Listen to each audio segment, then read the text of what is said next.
Du conseil que Jésus a donné à Pierre sur le pardon. Alors Pierre s'approcha de Jésus et lui dit, Seigneur, combien de fois pardonnerai-je à mon frère lorsqu'il péchera contre moi?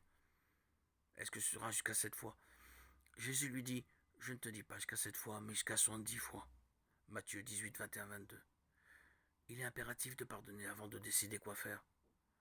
Les fréquentations peuvent être considérées comme une préparation au mariage. Cela ne veut pas dire que vous devez vous marier avec la première personne que vous aurez fréquentée. Dieu peut vous diriger vers quelqu'un d'autre, mais il est tout de même mieux de pardonner et de chercher à résoudre le problème. Sauf si, après avoir réfléchi et prié humblement, Dieu vous montre qu'il vaut mieux mettre fin à la relation. Au lieu de fuir, dès que votre conjoint potentiel fait quelque chose qui vous blesse ou vous pose des problèmes, entraînez-vous à résoudre ces conflits, comme vous le ferez une fois marié.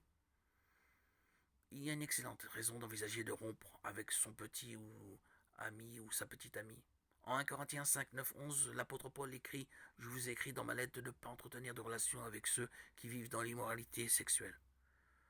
Je ne parlais pas d'une manière absolue des gens de ce monde qui vivent dans l'immoralité sexuelle ou avec ceux désirant toujours posséder plus et les voleurs ou les idolâtres. Autrement, il vous faudrait sortir du monde. En fait, ce que je vous ai écrit, c'est de ne pas entretenir de relations avec quelqu'un qui, tout en se disant votre frère, vit dans l'immoralité sexuelle et est toujours désireux de posséder plus. Idolâtre, calomniateur, ivrogne ou voleur, de ne pas même manger avec un tel homme. Si votre petite amie, vit dans un de ces péchés, l'apôtre Paul dit que vous devez mettre fin à la relation. Ceux qui vivent dans la cupidité, l'immoralité et l'idolâtrie ne sont pas des partenaires qui nous conviennent. Les circonstances varient en fonction de chaque situation. Il est toujours difficile de savoir quoi faire. Il est clair que Dieu veut nous manifester son pardon, quelle que soit la situation.